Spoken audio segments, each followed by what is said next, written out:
What's up, everybody? Welcome back to Dorm Squad Sports, a college sports podcast focused on Alabama athletics. I'm Dakota, as always, here with Brian and Oakley. We got a great episode this week. We're going to be talking about some quarterback and running back breakdowns for Alabama. We're going to be looking forward into the next season. We're also going to be talking about the Senior Bowl that's been happening. I believe the game is this Saturday, so we're going to be talking about which Alabama players are there and what they're doing. We're going to break down basketball a little bit, and we also took some questions from the audience, and we're going to go through those at the very end. But let's go ahead and start with this quarterback breakdown if one of y'all want to take it off. Yeah, so one of the first, we have two quarterbacks coming in on scholarship. The names are Talia Tungavailoa, name familiar to most Alabama fans, Tua's little brother, and Paul Tyson, which is Bear Bryant's great-grandson. Both are 4 stars, and Talia is very similar to his brother in the fact that he's pretty mobile. I say mobile, but he doesn't look as fluid as Tua does. You know, Tua does all this kind of magical stuff with the ball in his hands. And Tully is probably about as accurate, but he's also an inch shorter and the same weight. So he's a little bit chunkier, like not really chunky, but like compared to Tua he is. And Paul Tyson's got that frame that you want as a quarterback. He's 6'5", over 200 pounds. Just if he could get the mechanics down, he could be something special. Yeah, another thing with Talia, he actually, growing up, he was an offensive lineman. So it wasn't until about middle school before they changed him to quarterback. And, of course, we are losing Jalen Hurts, and that's going to be the biggest loss, the only loss of that position. And I think it'll be pretty obvious day one, QB1 is going to be Tua, QB2 is going to be Mac Jones. And it'll be interesting to see if we decide to redshirt both freshmen or if we keep one of them from redshirting or how we handle that situation. Yeah, like you said, Tua is obviously going to be QB1 coming in, and I think we'll see Mac Jones probably in garbage time at least, and maybe he does end up winning QB2 job. But I definitely think there will at least be some competition for the backup quarterback job, and yeah, it'll be interesting. I wouldn't be surprised to see both of them redshirt, but if they do decide to only redshirt one, my guess would be that Tyson would be the one to redshirt. That's what we'll just have to see what happens. Talia, he has looked really good in high school, and, he might be the second best quarterback, but even then, I think they would really try to preserve his red shirt unless, Tua went down with an injury, because, I don't think they would, burn his red shirt on, a bunch of garbage time when their quarterbacks are going in there and handing the ball off, Yeah, I think that's what it'll come down to because, Talia took his high school, Thompson. They are not really a powerhouse, and he took them to the state championship game, and they lost. I'm pretty sure Talia got injured in the process, so they didn't really have a chance to win anyways. And he went up against Paul Tyson a few times, and not only did he win the games, but he just performed by most scouts. He performed better than him.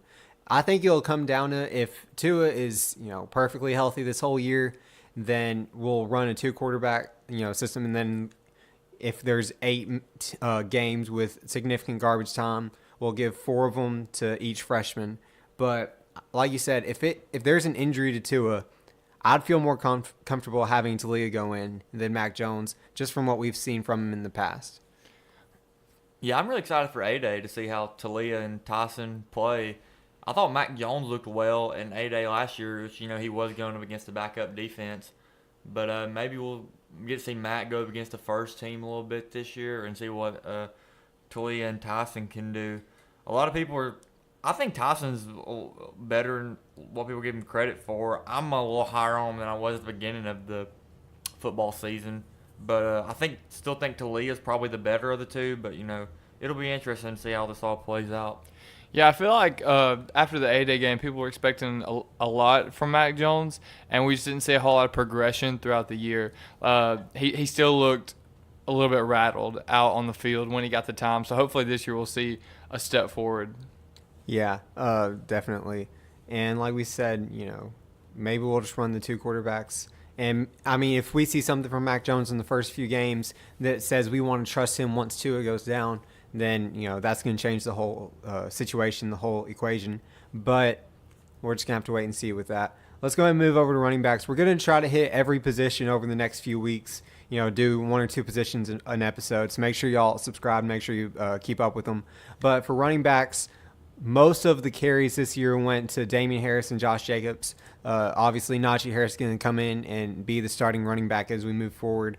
But losing Harris and Jacobs, I think, honestly, we could have done without Harris this year. I think he was more of a leader and an off-the-field presence than he was on the field, per se, because anything he does, Jacobs and Najee can do. But losing Jacobs, he's definitely a change of pace, and he's just a, run it down your throat. Whenever he's in the game, he's making a difference. Any fourth and short, we would give him the ball on a direct snap, and he'd get the yardage. So it's going to be really hard to replace those two. Thankfully, though, we have some new people coming in. Yeah, losing Jacobs definitely hurts. He wasn't the starter technically, but he was definitely kind of the go-to back in key situations down there. Coming in, we have Trey Sanders, top 10 player in the nation, 5-star running back. Also, we have Keelan Robinson. He's committed. He hasn't signed yet. He's expected to sign.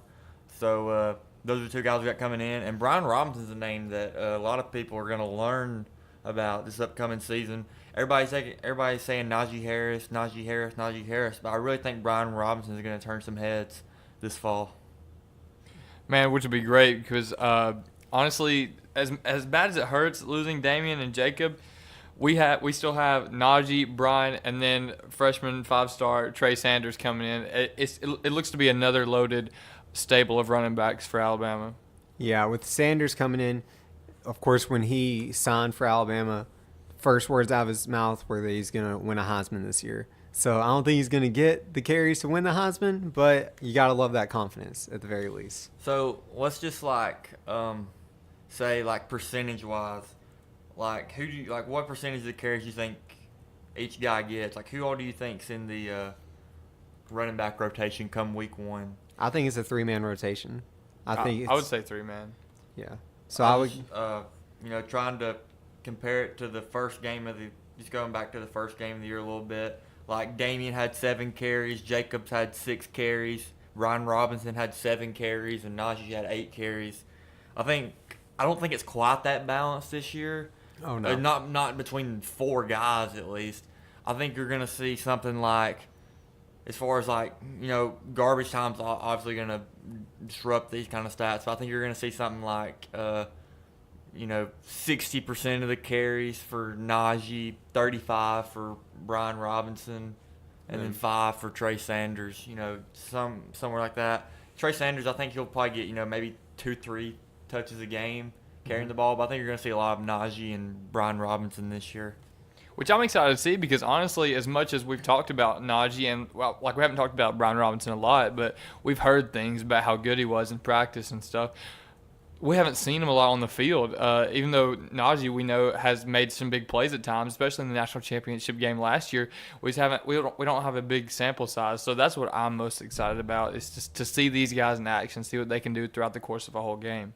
Yeah, I think this year it's not going to be as much as it was this past season where we're putting in everyone it's even. I think it's going to be more of Derrick Henry's Heisman season, not in terms of volume, but in terms of percentages. He got the bulk of the carries, but we had a guy to change the pace in Kenyon Drake, and we could put him in for a couple drives. I think that's what Robinson's going to do for us. And early on, I don't think Sanders going to get enough time. I mean, name a freshman running back who gets a bunch of time at the beginning of the season at the very least. It doesn't really happen that much. It usually takes a full season's worth to have him trust him carrying the football. But also we are playing Duke in the first game. That should be a relatively easy way to start the year. So hopefully we'll get a lot of people out there. Do y'all think that we're gonna redshirt Robinson by any chance? I think there's a good shot that Keelan Robinson could get redshirted. He would probably depending on how recruiting finishes up. He would probably be maybe 5th on the depth chart. One guy we actually didn't mention was Jerome Ford. I honestly think he get in the carry a little bit and get into the mix a little bit, and here's why. You look at Trey Sanders, Najee Harris, and Brian Robinson. They're all kind of bruiser type runners. There's not really I'm not saying they can't juke and make you miss or got that real top speed, but Jerome Ford might be that little pass catch kind of guy that we use, maybe not, but yeah, I think it would be very likely that Keelan Robinson would draw a red shirt, and unless some injuries happened. Yeah, you can tell like Jerome Ford is smaller than the other backs, and we've heard that he's quicker, faster than some of the other guys, and can probably, like Bryant said, make some of those moves that maybe Brian Robinson with his size and we know Najee has the complete skill set, but maybe to evade tackles, Jerome Ford could provide that extra element. Yeah, just like looking at the depth chart, right, or not the depth chart, the roster. I mean, you got Najee Harris coming in at 6'2", 230. Brian Robinson, 6'1", 221. Trey Sanders, he's at 6 foot, 214. So that's like three backs that that are over the 200-pound mark right there, which Jerome Ford is around 5'11", 200 as well, but he is a little smaller than those guys. So, we'll just have to see how they use him. But I do think it's likely that he could draw a red shirt. Yeah, maybe so. I mean, it's harder to redshirt skill players just because you want to get them to the NFL as soon as possible, and they want to get to the NFL as soon as possible. But since you get to play those 4 games anyway, there's not really a reason to waste him in extra time when you can just put in other people unless there's an injury. So we'll just have to wait and see. But I think there's a great chance that he gets redshirted, which that'll probably help us out in the long run anyways. All right, let's go ahead and get down to the Senior Bowl. Of course, there's 3 big names from Alabama who are at the Senior Bowl: Buggs, Miller, and Pierce Baker. Miller, of course, can't play because of his injury in the semifinal. I DM'd Mello Esquire. He works with Matt Miller on Six Football, another college sports podcast. And I just asked, what's the point in Miller going? Is he just for the experience? Are the coaches telling him something? Is it, scouting? What's he get from it? And he said this is strictly like an opportunity to talk to scouts and to talk to coaches to see where they have him and where he needs to work on. So even though he won't touch the field in pads or anything, he's definitely getting a lot of value. But before we get to the other 2, I want to talk about Damian Harris because I really think he made a bad decision not going into the Senior Bowl this week. Yeah, I'm going to go further back. I think Damian may have hurt his draft stock a little bit by not coming out last year. Definitely. Josh Jacobs, I think he's running back 1 this year. Zeroed out. I think Harris might have helped himself out a little bit by coming out last year, But then again, Harris, when you watch his interviews and stuff like that, he don't really strike you as a guy that was really ready to jump to the NFL. So, maybe he just wants to play a few years in the NFL. But I do think he'll make a team. He'll be on a roster. But I still expect him to have a good NFL career, and he probably has slid a little bit. But it happens sometimes. Yeah, it's kind of sad because you tell your guys, man, hey, get the experience as much as you can. Prove you're a leader to these young guys. And Damian Harris has done all that since the time he stepped on the field at Alabama.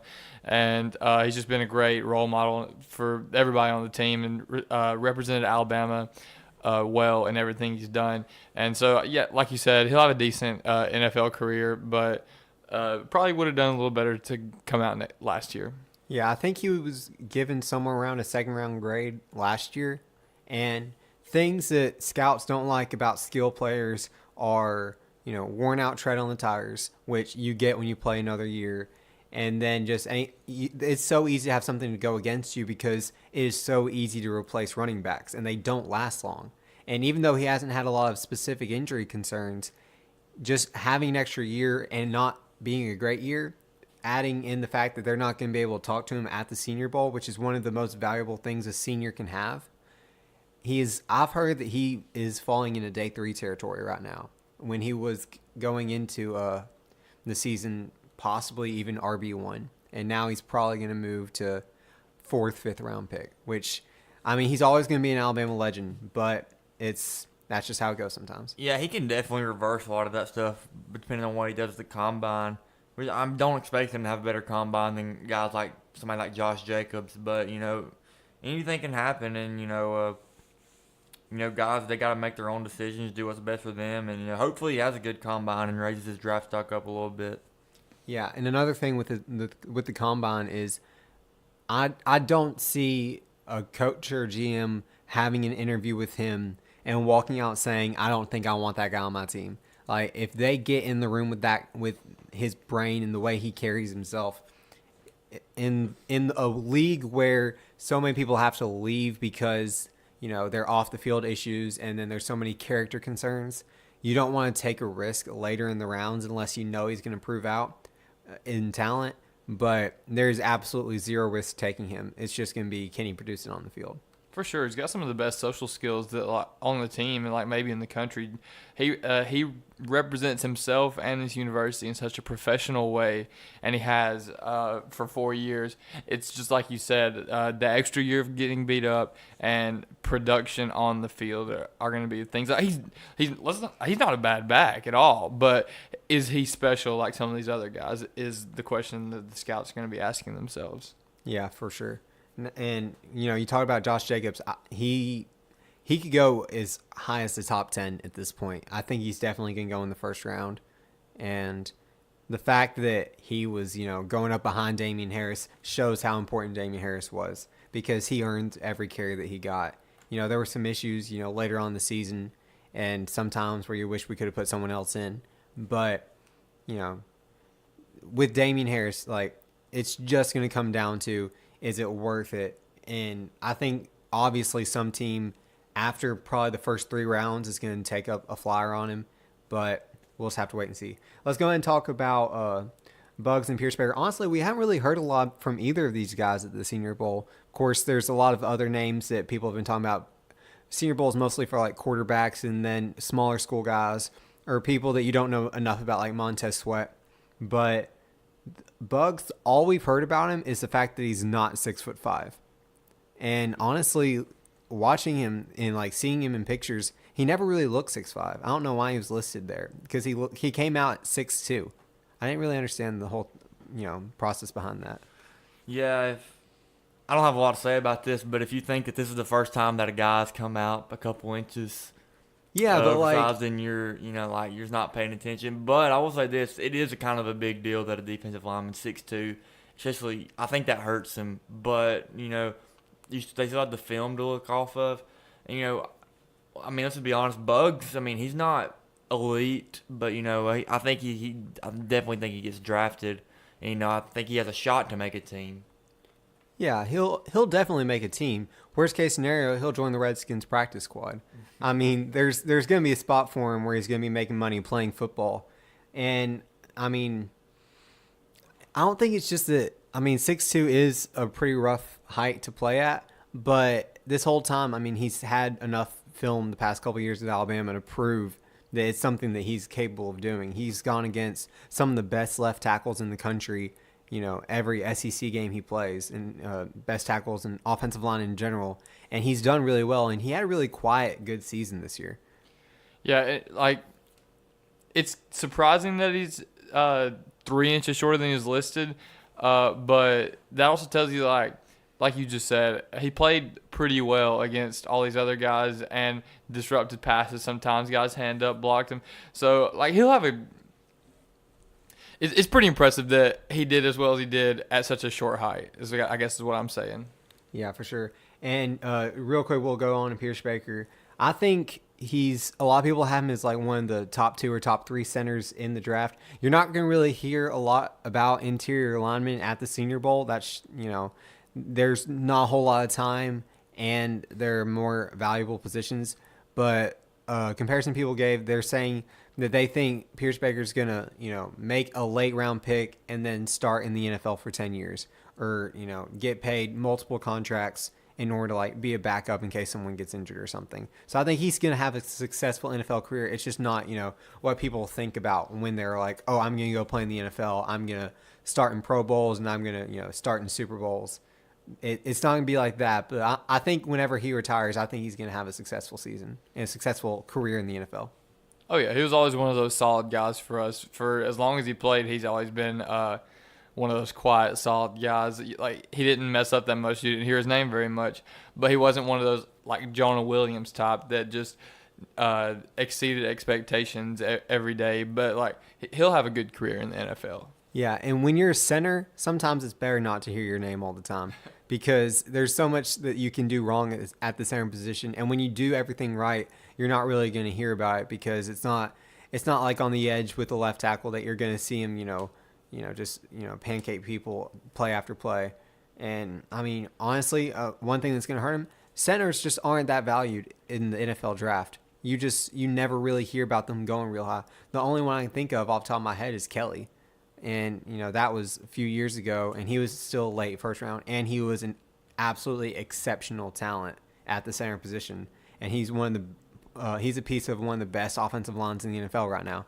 But, I mean, I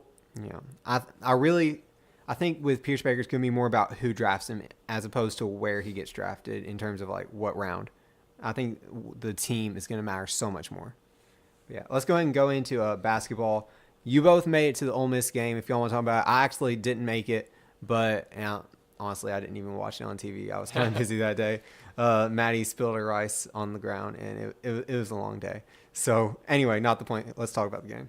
Yeah, so we got there early, and there's this guy. His name is Brian Tyree, and he's the leading scorer for Ole Miss. I think he usually averages about 17, 18 points a game, something like that. So pretty solid dude. And so anyway, he was warming up in front of the student section, and one of my friends, Alex Cognac, he was yelling at him a lot, of course. And every time he missed one, it started with a couple people and then just expanded to the whole student section, just yelled at him, like every time he missed one, oh! And so you could tell that started to get to him. So he turned around to us and just told us, he's like, hey, I'm about to drop 30 points. In short, he scored 9 points, and they lost by 21. So that would have really helped him a lot. Yeah, he forced overtime. Yeah, for sure. And I think it's also worth mentioning that he's the second leading scorer in the SEC. So defense did a good job holding him to 9.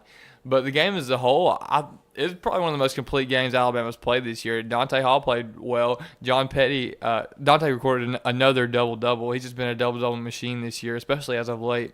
And John Petty is looking like the guy that we thought when he came to Alabama, what we were going to get. He's just been on fire, and hopefully that keeps going. Because if it does, we'll have a good chance to make the NCAA tournament. Yeah, I think as things are going right now, we're sitting pretty good. As long as we, which I mean, this sounds a lot more simple than it's going to be, but we just need to take care of business. You look ahead to this Saturday's game against Baylor. It's really not a must-win. Baylor's a good basketball team. Looking at their schedule, they beat number 8 Texas Tech. They played number 7 Kansas really well.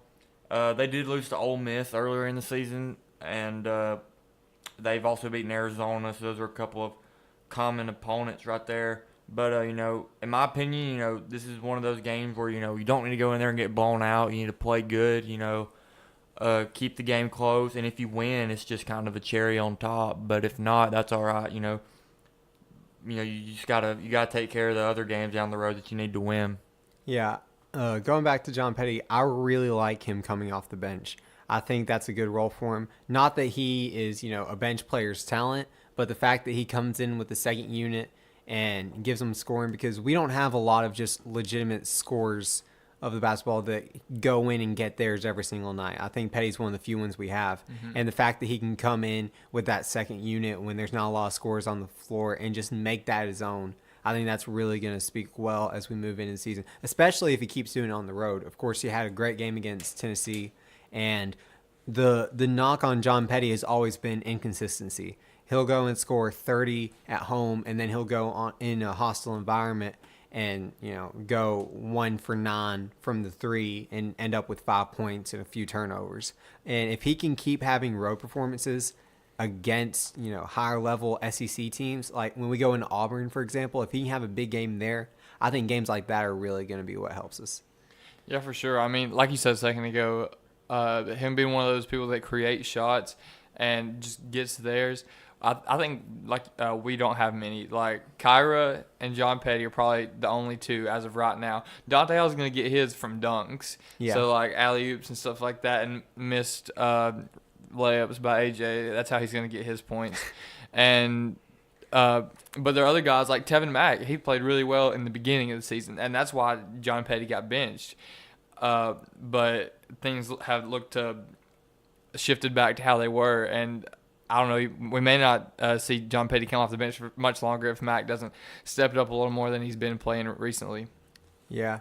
A big thing is we have so many people who can score, but they all have to be set up. If you look at Reese, he has to, hit open threes. If you look at Mac, he has to, either be in a great rhythm or be set up by Kyra. Of course, Hall either needs it on rebounds or in the post. Herb, he's not really an offensive, thought, honestly. And I'm trying to think of a couple others, but Galen Smith does a good job of backing somebody down and just hook shot. That's about all his offense, though. It works, but that's about it. Yeah, so you have so many people who don't have okay, let's give you the ball, and then we're going to see who's guarding you, and you're going to make something happen. So having someone in, especially whenever Kyra's out of the game, and so whenever, when AJ comes in to sub in for Kyra, whenever Petty and AJ are together, I think it really helps minimize, I don't want to say the damage that happens when AJ's in the floor, because, sometimes AJ can get his own too, but we always need to have either Petty or Kyra on the court, in my opinion, at all times. It would help for sure. I think one thing worth mentioning is the fact that Dazon has played a whole lot better this year than he did last year. You can tell he takes care of the ball better. He plays defense, and his offense game has gotten a little spark, especially as of late. He's been very consistent throughout the year, and I think that's helped our team a whole lot. Yeah, he's also one of the better free throw shooters on the team. Him and Kyra. And Dante. Dante's probably one of the best, if not Kyra and Dante. I think the best. Which is crazy because Dante's the center on our team. But, hey, I'll take it. If it works, it works. But, yeah. So, do y'all think we will make the NCAA tournament then? Yeah, I think we make the NCAA tournament. I think there's a good chance looking at the rest of the schedule. I think there's a shot we get to 20 wins in the regular season. We're sitting at, I think, 12-6 right now. Yeah, I think there's a good shot we get to 20 wins. I think 19's kind of that mark for us. If we get 19 wins, whether it be via get those wins in the regular season or get them or have to get some in the tournament, I think we're in.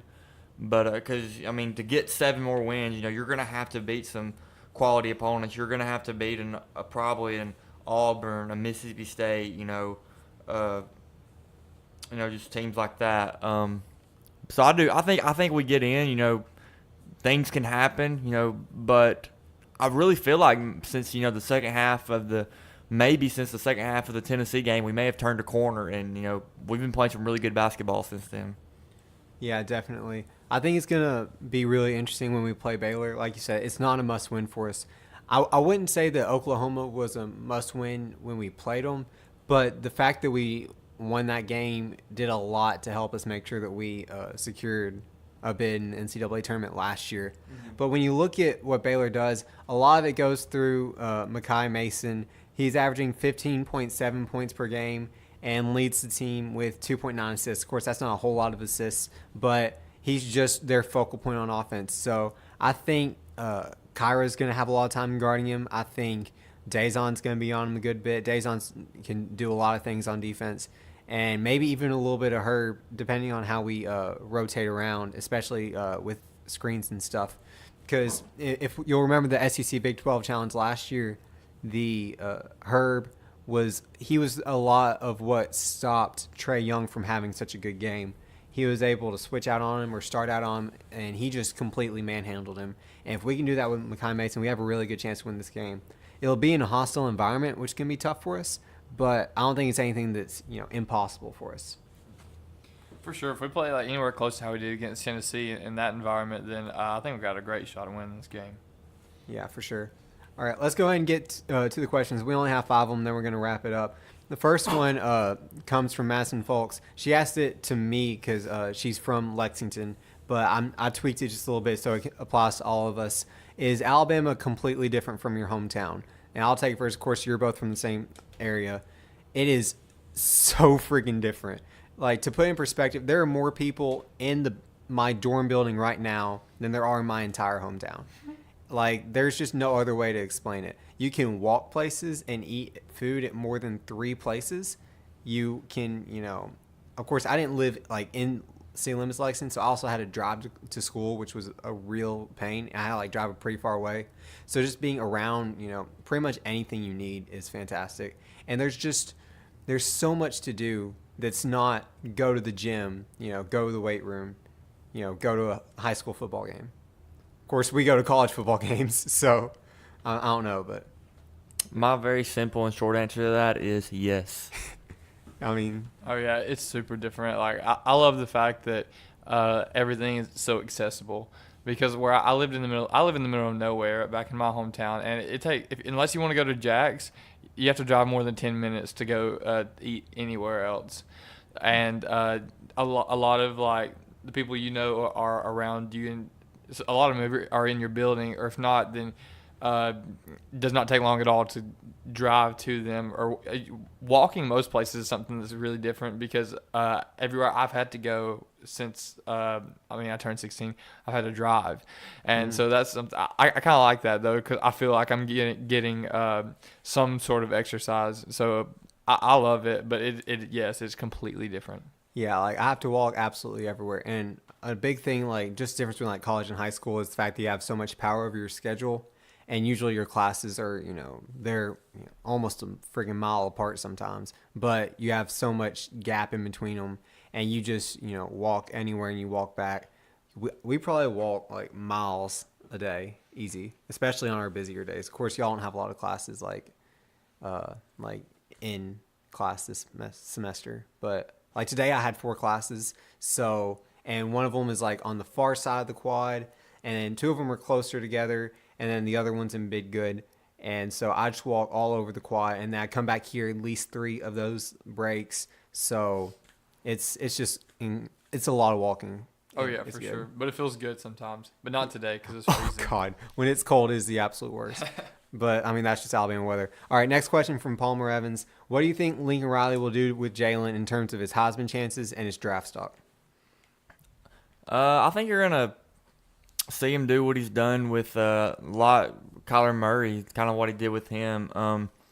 As far as what style of offense, Jalen's probably not near the thrower of the ball that either of those guys are, but he did show some promise, especially in that Georgia game. That was by far his most impressive game, even if it's only a few drives that he played in Alabama, as far as, going through his progressions, making throws, things like that. But he'll have a shot to win the Heisman, if everything goes like it should. He's in the Big 12 where hardly any defense is played, and he'll be either him or Bouchel, I believe.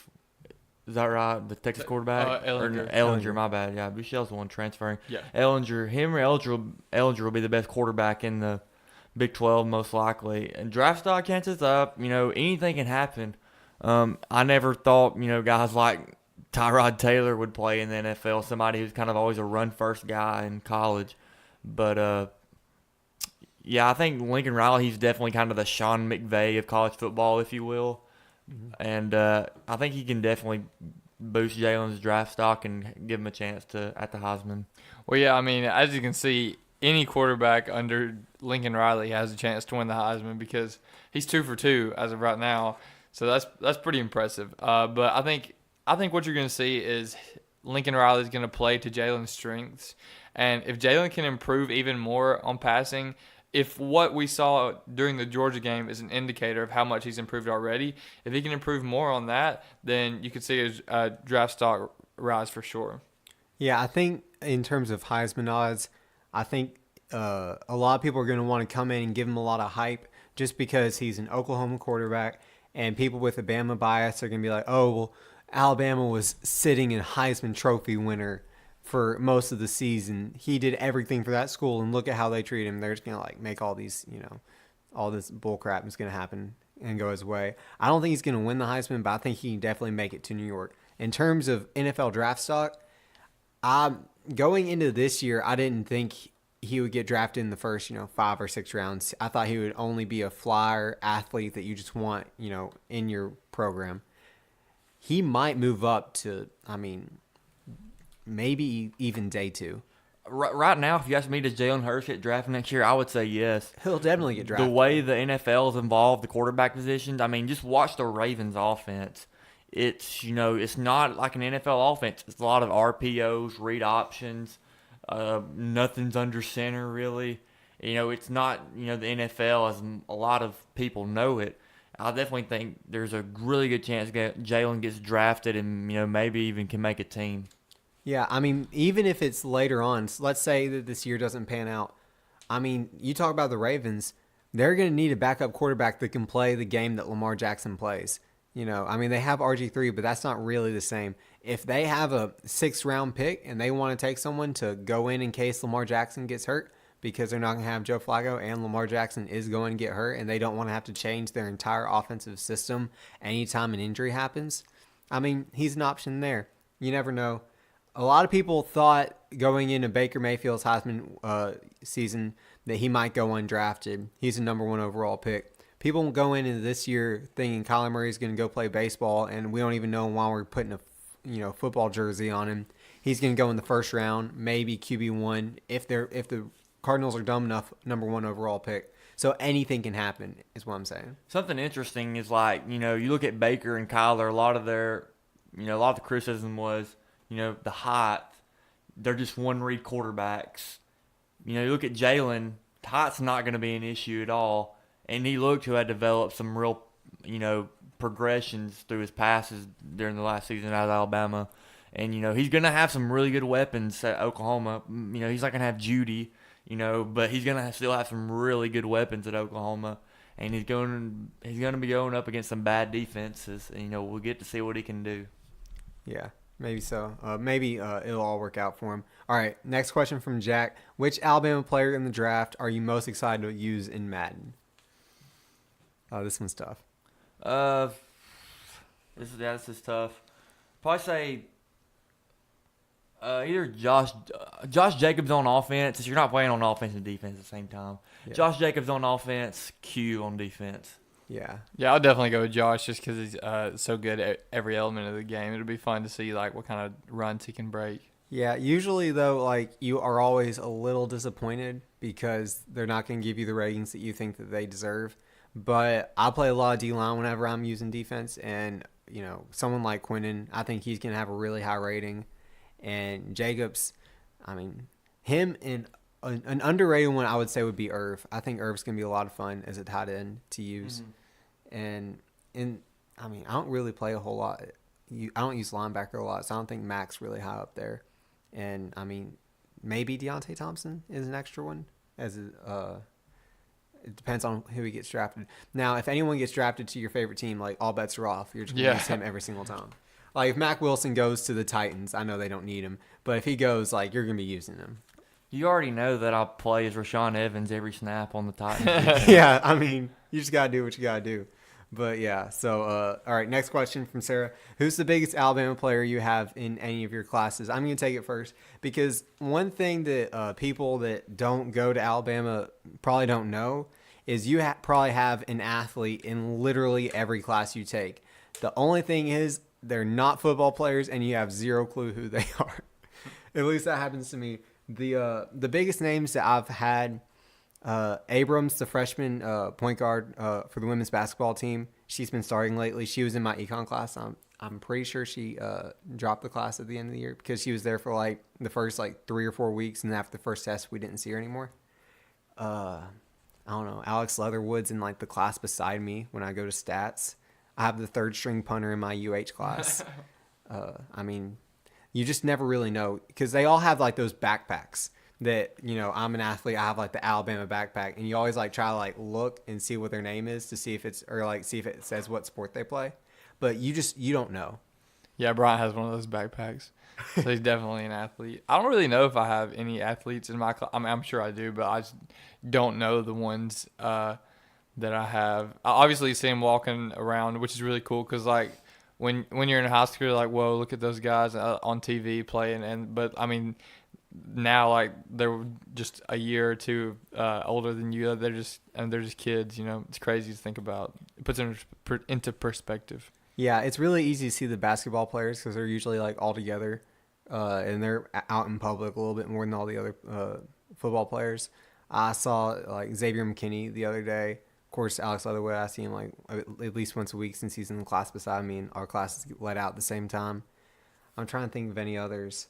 Last semester, I had a guy from like the wheelchair tennis team, and there's 2 golf people in my stats class, and I just accidentally sat beside them, and I thought they were just gonna be like normal people. They were watching golf film the entire time, in which I like never really thought about, but like they were like going into detail about like how to get better with their golf swings. Which I mean, I guess that's what you gotta do to be on Alabama's golf team, because we were like national champion, like runner up or something last year. So yeah, it's supposed to be pretty good. Me and Jadarius Townsend have actually become pretty good friends. I mean, not pretty good friends, but like if he saw me walking down the street, like he would say, "Hey, Oakley," and so I think that's pretty cool. Yeah, that's definitely really cool. Let's see. All right, we got one more question, and it's a basketball question from Jonah. What are Alabama's odds to win the SEC tournament?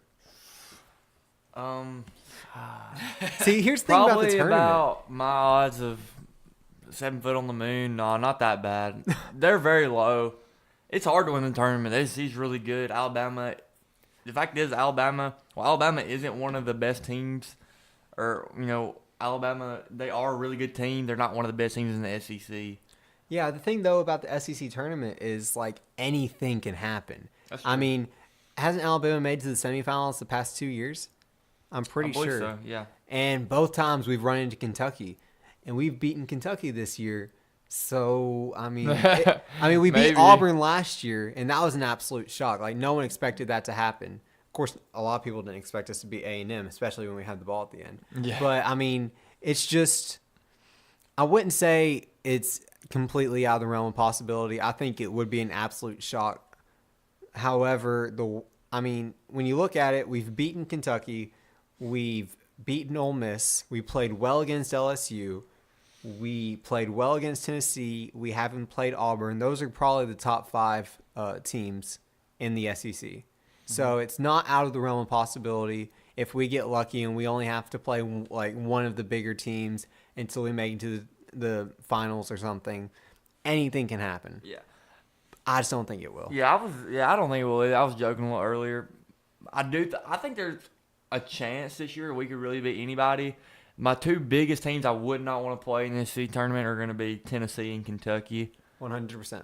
One, Tennessee, they're obviously the number 1 team in college basketball, but I think we could beat them. We played them really close at their home court. And number 2, it's Kentucky, and here's why: we've already beat them once. It's hard to beat the team twice.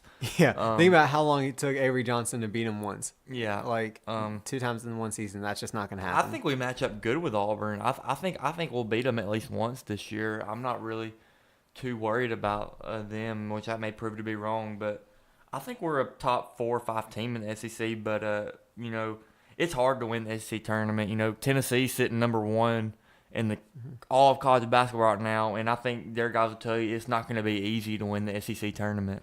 Yeah, hopefully we'll do well enough in the regular season where we're not going to have to do that in order to get an NCAA tournament bid. Yeah, there's not a lot of must-win games technically, but you need to win some games this way.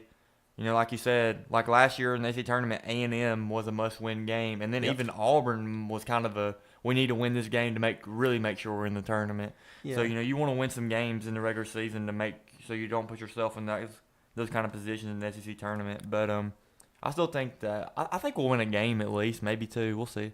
Yeah, the thing about beating Auburn was it was a kind of double-edged sword because, we beat Auburn, we made it to the semifinal, everyone took Alabama seriously, and we moved up so high that we had to play Villanova in the second round. So, you win some, you lose some, and we lost when we had to play Villanova. But here's also the thing: if we wouldn't have beat Auburn, we may have not gotten that 9 seed. We may have been like a. Oh, we wouldn't. We probably would have been like a 10 or 11 We would have played seed. somebody tougher in the first round. So But personally, I think that's a little bit better because, I'd rather play someone, pretty tough in the first round because it's going to give you better odds against, the next team you play. But I think an 8 or 9 seed's one of the hardest places to do it because, you have a competitive game. Because anywhere from, the 4 to, the 10 seed, those are all competitive teams. Anyone can win any of those games, obviously. You're going to have a competitive game anyways. But to follow that up with a 1 seed, it's really hard to do. Unless, you play UMBC in the second round because, Virginia gets upset. Which Did not happen to us. We had to play the national champion. But Yeah, I mean, got I'm just smacked. glad we made the tournament. Me honestly. too, dude. Hopefully we'll make it this year. But anyway, that wraps up this episode of Dorm Squad. Make sure y'all subscribe, wherever you're listening to this, whether it's YouTube, Podbean, Apple Podcasts. Make sure you're leaving comments, leaving reviews, follow us on Twitter, and have a happy week. Do we have a game this week? We have one, don't we? Saturday. Saturday. Have a happy game day. Roll Tide. Roll Tide. Roll Tide.